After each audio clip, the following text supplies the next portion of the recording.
Bonjour à tous, je suis Aurélien Charnet, directeur du Griffon, donc le centre de santé sexuelle d'approche communautaire de Lyon, qui est issu d'une expérimentation Article 51. Il y a 4 centres en France qui ont ouvert avec l'idée du test and treat pour le dépistage avec des machines du laboratoire Cepheid qui permettent des résultats en moins de 90 minutes. Donc l'idée de pouvoir aller chercher, dépister et traiter dans la foulée les personnes les plus exposées au VIH et aux IST. Et je suis accompagné sur ma droite de Marie-Claude Gagneux, qui est la présidente de Viralité, l'association qui porte le Griffon. Et nous souhaitons vous proposer une série de webinaires autour de la santé sexuelle avec le premier épisode ce soir. Bonjour à tous. Moi, je suis Jean Izard, je suis médecin au centre du Griffon. Je suis aussi généraliste à Villeurbanne et j'interviens aussi à l'hôpital de la Croix-Rousse en maladies infectieuses pour le suivi des patients VIH. Bonsoir, je suis Pascal Facia, je suis praticien spécialisé en maladies infectieuses, donc rattaché au service de la Croix-Rousse, et j'interviens également comme praticien au niveau du centre de santé sexuelle du Griffon. Bonjour, je suis Frédéric Audy, je suis biologiste dans les laboratoires Biogroup et donc je vais m'occuper ce soir du diagnostic biologique. On va commencer, donc c'est moi qui ai la parole en premier. Est-ce que tout le monde voit bien les diapositives? A priori, oui, je pense. Donc le thème de ce soir, on a choisi d'aborder la syphilis avec un petit titre sur le retour de la grande simulatrice, et on verra quel est le retour et puis surtout pourquoi est-ce qu'on parle de grande simulatrice. Donc il y aura d'abord des données d'épidémiologie rapides pour pas vous noyer dans les chiffres, mais pour resituer un petit peu les choses. Une présentation clinique, la partie diagnostic biologique et auquel succédera et clôturera la partie traitement et prise en charge des infections syphilitiques. Pour la partie épidémiologie, je vous fais part donc de données nationales et de données européennes de surveillance. Donc sur les données nationales, sur le dernier bilan consolidé que l'on a de la part de Santé publique France, on a diagnostiqué sur l'année 2022 6000 personnes positives vis-à-vis de la syphilis, des personnes âgées de plus de 15 ans.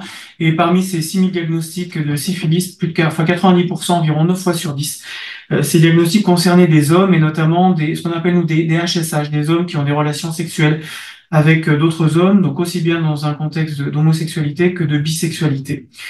On notait une augmentation dans la surveillance de ces infections syphilitiques, une augmentation des diagnostics de syphilis entre 2019 et 2022 de 27%, avec une incidence en 2022 de 21 pour 100 000 habitants, et on verra que c'est plus élevé que les données de surveillance européennes, avec une augmentation plus marquée depuis 2020, donc de plus de 110%. Alors si vous allez me dire oui, mais pourquoi c'est 27% à partir de 2019 et plus de 110 à partir de 2020? Tout simplement parce que sur l'année 2020, grâce à la Covid, on a eu une baisse du diagnostic des syphilis et notamment des autres infections sexuellement transmissibles. Pour ce qui était des facteurs de risque retrouvés dans ces données nationales, le multipartenariat arrive en tête, quel que soit le type de sexualité, bien évidemment. Les antécédents d'autres infections sexuellement transmissibles, on observe souvent des associations diagnostiques, syphilis et autres IST. On retrouve un facteur de risque lié à la co-infection avec le VIH, donc chez des patients ou des personnes séropositives connues, suivies par ailleurs, et notamment dans le cadre de patients sous PrEP, donc sous traitement pré-exposition, dans le cadre de la prévention de l'infection par le VIH, donc des personnes qui sont sous Truvada, sous traitement antirétroviral, séronégatives vis-à-vis du VIH, pour lesquels on a mis en route un traitement préventif pour les prémunir d'une infection et qui ont des rapports sexuels non protégés avec d'autres partenaires, ce qui explique cette augmentation. Et donc là, on voit bien sur la partie droite de la diapositive l'augmentation de ces diagnostics de syphilis en parallèle de l'augmentation de diagnostics également d'autres infections sexuellement transmissibles. Ce sont les infections à chlamydia trachomatis, la ligne bleue, et les infections à gonocoque. On retrouve quelques cas diagnostiqués de syphilis chez les femmes hétérosexuelles, et on verra que notamment sur les données européennes, ça concerne ces diagnostics de syphilis essentiellement des hommes. La plupart de ces diagnostics, plus de 8 fois sur 10, la syphilis est diagnostiquée à un stade récent, en tout cas des syphilis de moins d'un an, un stade précoce d'infection syphilitique. Un petit peu plus de 5% de syphilis sont diagnostiqués tardivement. Et j'attire juste votre attention sur une résurgence de cas de syphilis congénitale qui ont été décrits aussi bien aux États-Unis qu'en Guyane française. Et donc vous verrez pour toutes les données là dont je vous fais part, je vous ai mis sur les diapositives les liens que vous pourrez consulter et qui vous permettront de récupérer l'intégralité des données. Donc résurgence de syphilis congénitale, on n'avait plus vu au moins depuis la fin des années 80, début des années 90.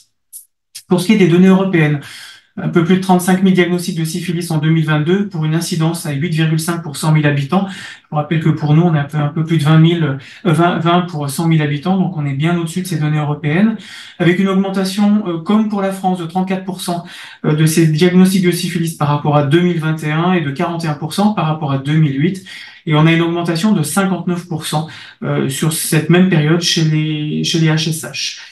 74%, donc près de 3 cas sur 4 de ces diagnostics de syphilis en Europe concernent des homosexuels bisexuels masculins, avec cette tendance entre 2013 et 2022 à l'augmentation liée à une augmentation des cas chez les HSH. On le verra juste sur une petite diapo après. On a un sex ratio d'environ 8, donc 8 hommes pour une femme pour ces diagnostics de syphilis.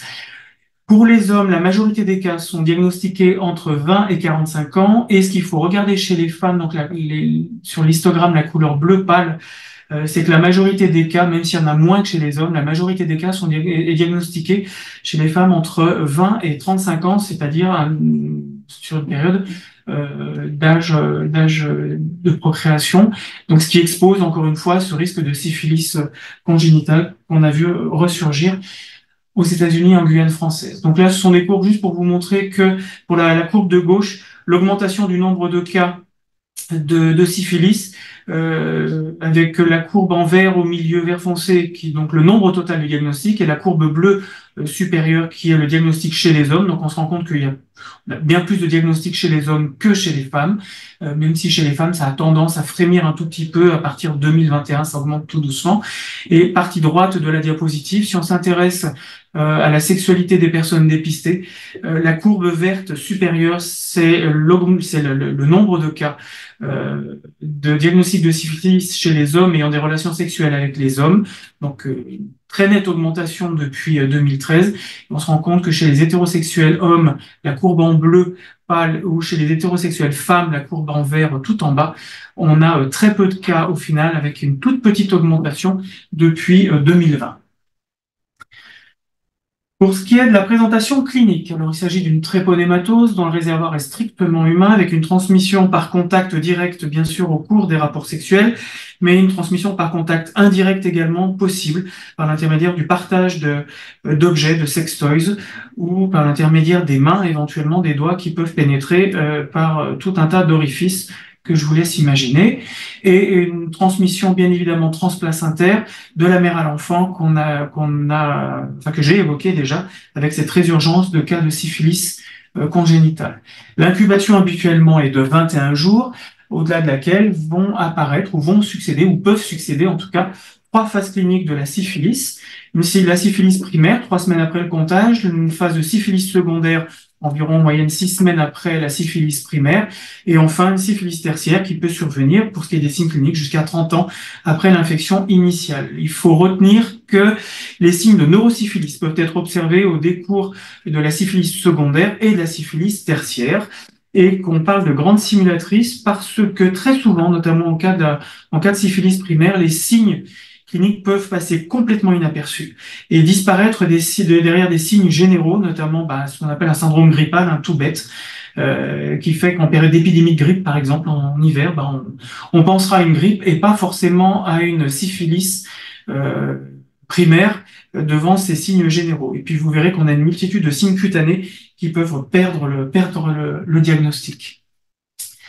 Donc la syphilis primaire, les signes habituels constituent ce qu'on appelle le complexe primaire, qui associe un chancre et une adénopathie de drainage. Donc le chancre, c'est une ulcération qui est superficielle, avec à l'examen clinique une base qui est indurée. Les bords sont habituellement réguliers. Il s'agit d'une ulcération qui est non purulente, Et chose qu'il faut retenir, c'est qu'il s'agit d'une ulcération qui est strictement indolore, et ce qui va faire toute la difficulté du diagnostic pour peu que le chancre soit dans des zones moins facilement explorables par la personne infectée. S'associe très souvent à ce chancre une adénopathie dite de drainage, donc dans le territoire de drainage lymphatique concerné par le chancre syphilitique. On a affaire à une adénopathie non inflammatoire et là encore une fois strictement indolore. Le chancre est unique dans 2/3 des cas, il peut être multiple, une fois sur 3. Et puis les localisations sont variées. Donc la plupart du temps, on va les retrouver au niveau des zones génitales, mais on peut les retrouver au niveau extragénital, donc en fonction de la zone cutanée ou de la zone muqueuse de contact initiale. Donc voilà des exemples de chancre.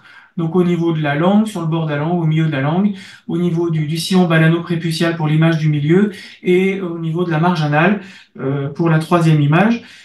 Donc la difficulté diagnostique, je vous disais, quand on en a au niveau de la langue et au niveau de la verge, les gens et les hommes notamment les repèrent assez facilement.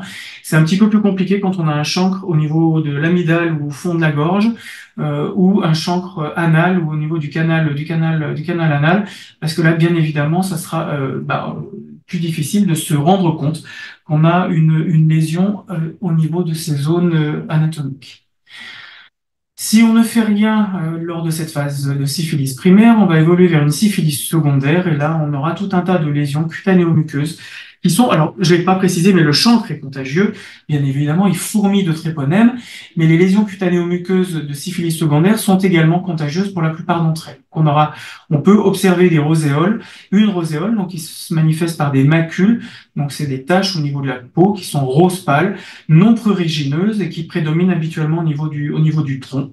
On peut retrouver également où sont décrites des syphilides, qui sont des papules, qui sont indurées, elles sont habituellement érythématosquameuses, et une localisation spécifique, en tout cas pathognomonique de ces syphilides, se retrouve au niveau de la paume et des mains et de la plante des pieds, mais on peut en retrouver bien sûr partout sur le corps, mais la localisation au niveau de la paume des mains et de la plante des pieds est particulièrement spécifique de la syphilis.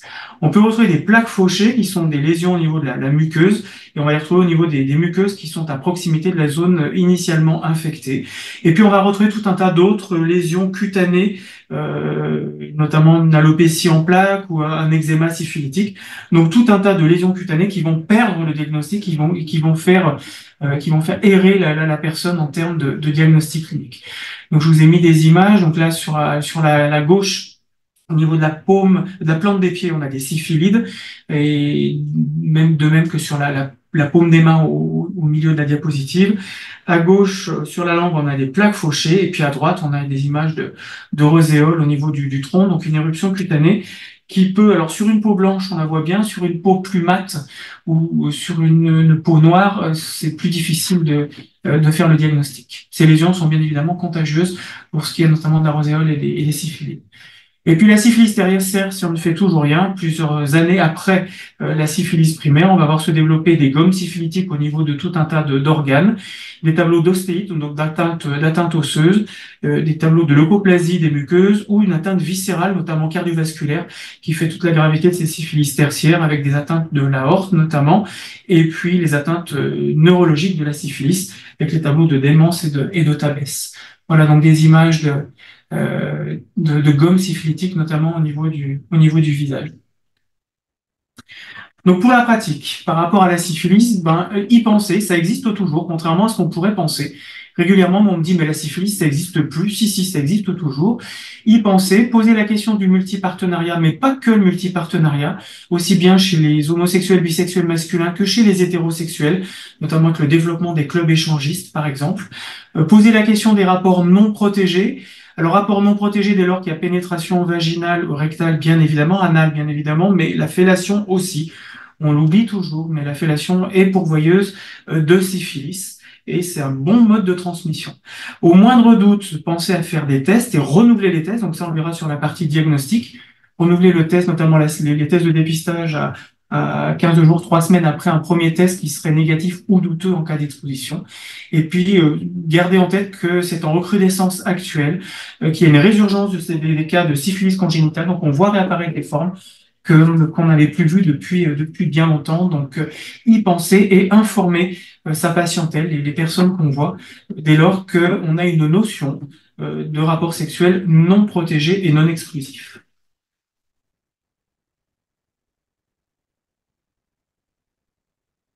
Pour ce qui concerne le diagnostic biologique, le diagnostic sérologique est basé sur un test tréponémique. Si ce dernier est négatif, nous ne réaliserons pas d'examen complémentaire. S'il est positif, nous réaliserons les tests non tréponémiques. Les tests tréponémiques détectent les anticorps dirigés contre les antigènes du tréponème. Ils sont donc très spécifiques. Historiquement, le TPHA ou FTA était réalisé. Actuellement, nous utilisons des techniques immunoenzymatiques et leurs dérivés, type ELISA, EIA ou CMIA, qui sont entièrement automatisables. Ils détectent les anticorps totaux, IgG et IgM, avec une très bonne sensibilité. Les tests non tréponémiques détectent des anticorps dirigés contre des antigènes cardiolipidiques. Ils ne sont donc pas très spécifiques et on aura souvent des faux positifs, en particulier en cas de grossesse, maladie auto-immune ou lors de certaines infections ou lors de la prise de certains médicaments. Ils ne sont réalisés qu'après un test tréponémique positif. Historiquement, on réalisait le VDRL avec des résultats exprimés en inverse de dilution qui commencent à 1/2, 1/4, etc. Actuellement, il est de plus en plus remplacé par le RPR avec des résultats exprimés en index dit RU. Ils sont utilisés en quantitatif pour la cinétique de diminution des anticorps en cas de traitement. Le Western blot, IgG ou IgM, qu'on peut appeler également immunoblot, est une technique de confirmation avec une spécificité et une sensibilité élevée. Il a un intérêt en cas de dépistage douteux, dissocié ou de faux positifs, en particulier chez la femme enceinte. Le piège de ces tests sérologiques ne sont pas spécifiques à la syphilis. Ces sérologies peuvent également être positives au cours d'autres tréponématoses non transmises sexuellement, comme la pinta, le pian ou le bégel. Ces maladies sévissent notamment en Afrique ou en Amérique latine, dont la Guyane pour le pian. Donc, y penser. Des tests positifs chez une personne venant de ces zones géographiques doivent être interprétés avec prudence, car ils peuvent être le signe d'une infection par un autre type de tréponème. Le diagnostic direct. Donc, la détection directe du Treponema pallidum au microscope à fond noir permet un diagnostic immédiat, avec observation de la morphologie et de la mobilité. Ce diagnostic direct ne permet pas le transport des échantillons et présente une dangerosité de manipulation élevée.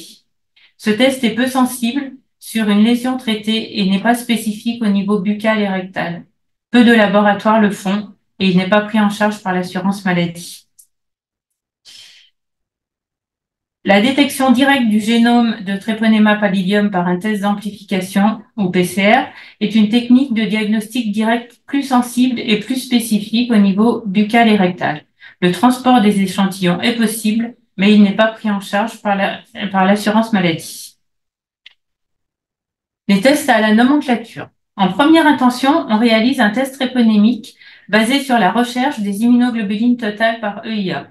Ce test est à B20, codé 1256, à la nomenclature des actes de biologie médicale. Si ce test est négatif, il convient de ne pas réaliser d'autres tests. En cas de test tréponémique immunoenzymatique positif, un test non tréponémique sera réalisé.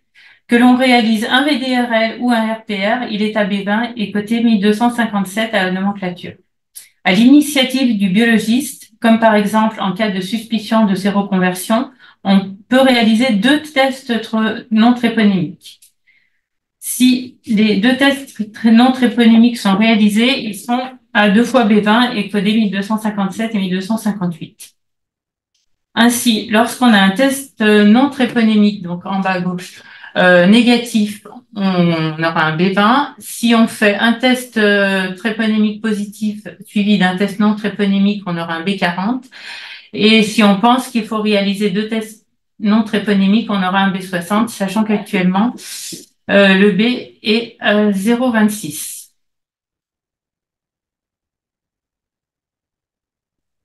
Le suivi de traitement. En cas de suivi de traitement, il convient de réaliser un test non tréponémique avec titrage.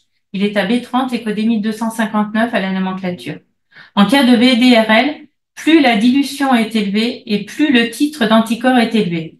Par exemple, un taux d'anticorps sera plus élevé pour un VDRL rendu à 1 sur 258 qu'un VDRL à 1 sur 32. Donc, c'est des inverses de dilution. Pour le RPR, plus l'index est haut, plus le titre d'anticorps est élevé. En cas de syphilis précoce, on réalise un contrôle à 3, 6 et 12 mois. En cas de syphilis tardive, les contrôles se feront à 6, 12 et 24 mois. Les contrôles devront être plus fréquents en cas d'immunodépression, comme par exemple les femmes enceintes et les patients HIV positifs. La cinétique de ces anticorps, en cas de syphilis primaire, l'apparition du chancre est observée entre 1 et 3 semaines après l'exposition. Il peut disparaître spontanément entre 2 et 6 semaines. Les premiers anticorps qui apparaissent sont des IgM. Nous les détectons dès quelques jours et jusqu'à 2 à 3 semaines après l'apparition du chancre. Les tests les plus sensibles sont les tests tréponémiques immunoenzymatiques et ils sont plus précoces que les tests non tréponémiques. Le FTA et les IgM se positivent à J5, le TPHA au 8e jour et le VDRL au bout de 15 jours. C'est en cas de syphilis secondaire que les titres les plus forts sont observés, en particulier pour le TPHA et le VDRL. 100% des tests seront fortement positifs. Au stade de syphilis latente précoce, la positivité des 3 tests, VDRL, TPHA et FTA, rend le diagnostic aisé. Au stade de syphilis latente tardive, les sérologies peuvent être très variables en fonction de l'ancienneté du comptage. Il a été rapporté en effet une baisse de réactivité des tests non tréponémiques dans le temps. En l'absence de signes cliniques, le diagnostic de la syphilis latente repose donc essentiellement sur l'interrogatoire à la recherche d'une notion de syphilis antérieure chez le ou la patiente, ainsi que chez son ou sa partenaire dans l'année pour la syphilis latente précoce. L'interprétation des sérologies est souvent délicate en l'absence de résultats sérologiques antérieurs.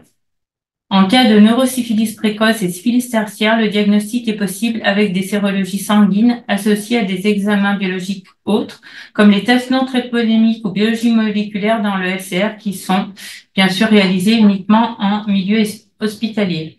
Dans tous les cas, pour le diagnostic biologique, il est toujours intéressant d'avoir une cinétique sur au moins 2 prélèvements différents.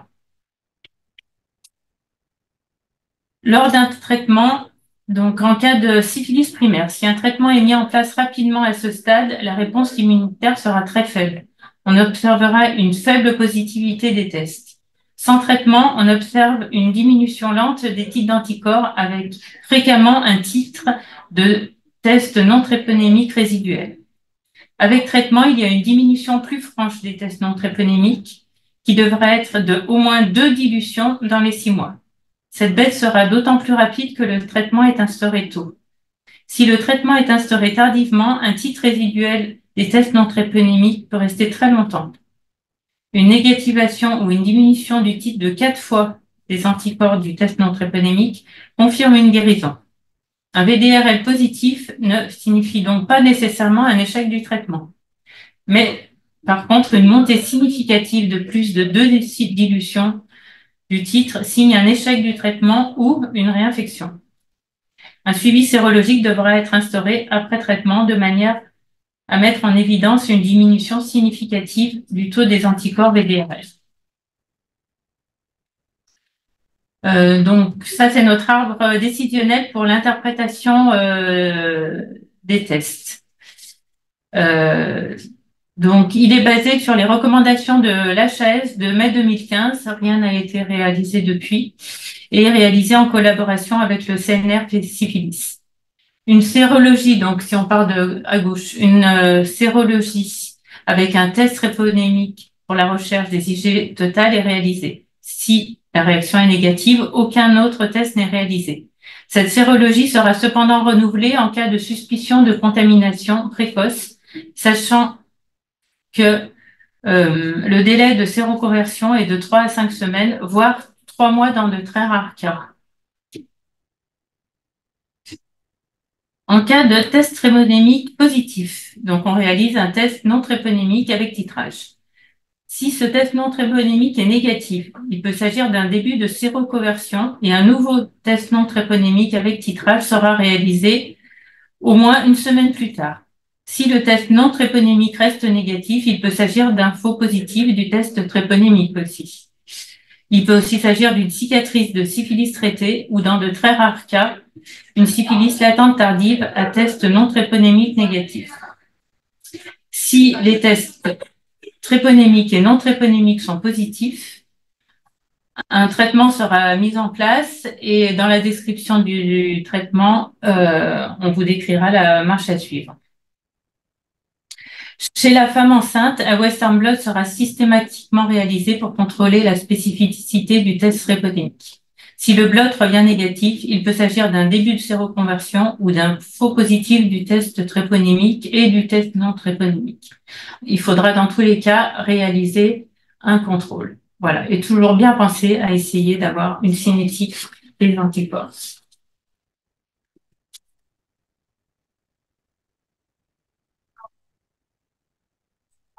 Alors, nous allons voir maintenant comment traiter du coup ces patients avec la syphilis. On revient déjà du coup sur l'historique un peu des thérapeutiques. Du coup, au début du 6e siècle, le traitement était un peu barbare. On utilisait surtout du mercure en local. Du coup, il y avait beaucoup plus d'effets. C'était plus toxique que thérapeutique comme traitement. Au début du XXe siècle, on a même essayé l'arsenic et la malariathérapie. Du coup, on injectait un plasmodium, du coup, germe du paludisme, en espérant que la forte température traite la syphilis.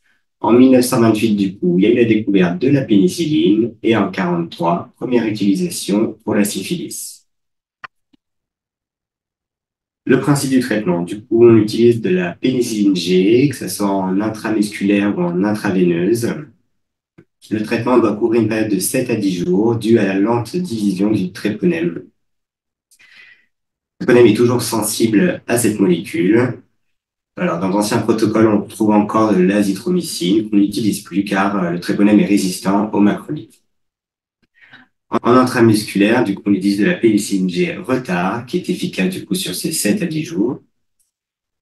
Ça aussi, le bénéfice d'une observance parfaite et d'un coût faible.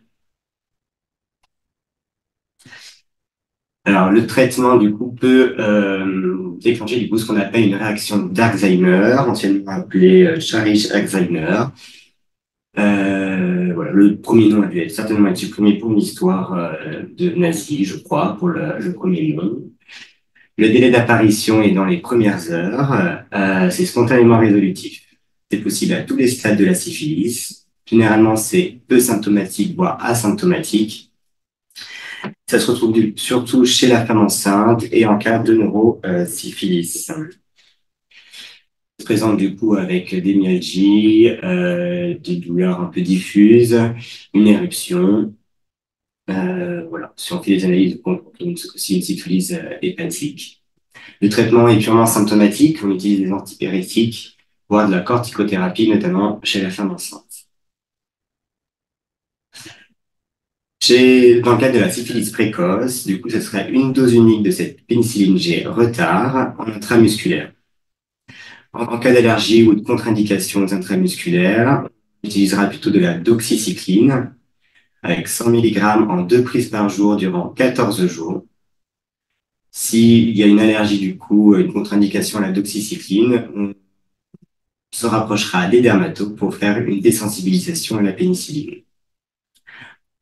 S'il y a des signes neuro ou ophtalmo, il faut se rapprocher du coup de l'infectiologue pour une prise en charge hospitalière.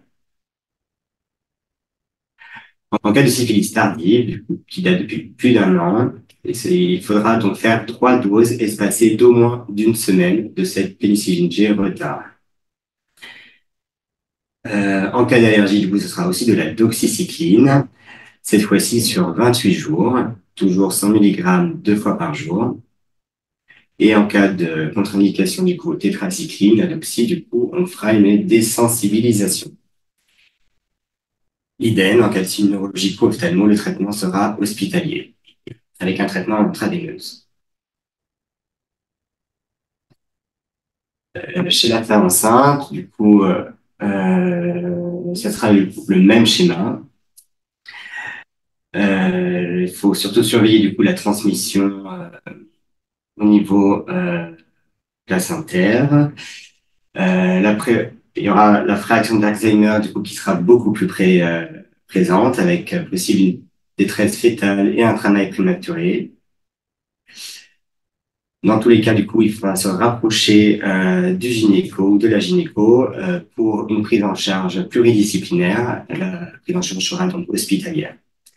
Une petite spécificité sur l'île de la Réunion, la sérologie qui est préconisée en début de grossesse sera aussi préconisée au 3e trimestre pour justement dépister ces syphilis.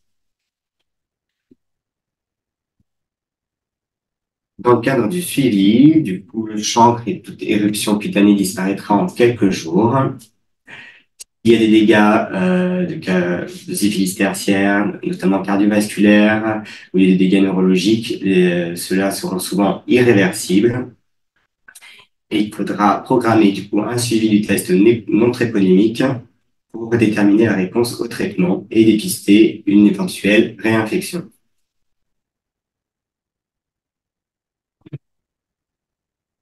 Dans le cadre du suivi du traitement, on surveille du coup la baisse du taux du test non tréponimique. On a l'habitude de dire qu'il faut au moins 2 dilutions dans les 6 mois. Cette diminution sera d'autant plus rapide que le traitement est instauré tôt. En cas de traitement tardif, le titre résiduel du coup peut rester plus longtemps. La guérison est confirmée si négativation du titre des anticorps divisé par 4. Au niveau du suivi, du coup, on fait un contrôle à 3, 6 et 12 mois en cas de syphilis précoce, 6, 12 et 24 mois en cas de syphilis tardif. On fait un suivi plus fréquent en cas d'immunodépression. Et voilà. Généralement, on fait quand même un suivi à 3 mois dans le cadre des bilans IST. On contrôle dans ce cas-là aussi la décroissance du test non tréponimique. On n'oublie pas la prévention complète. Il n'y a plus de déclaration obligatoire depuis le début des années 2000, mais il faut bien déclarer aux partenaires. On fait un dépistage complet des autres infections sexuellement transmissibles. On préconise les relations protégées et on n'oublie pas les vaccinations avec l'hépatite A, l'hépatite B, le papillomavirus, monkeypox, en fonction du coup du public cible et des recommandations. Pour les partenaires, du coup, on dépiste et traite les partenaires les 6 dernières semaines avant le début des symptômes. C'est un traitement présomptif. On les traite avec une injection intramusculaire, comme une syphilis précoce, après la sérologie, quel que soit le résultat. Quelques numéros utiles. Le numéro des maladies infectieuses et tropicales.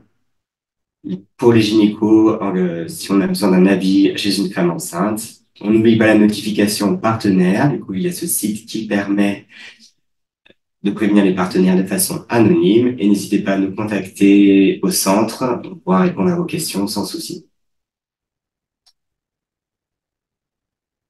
Merci.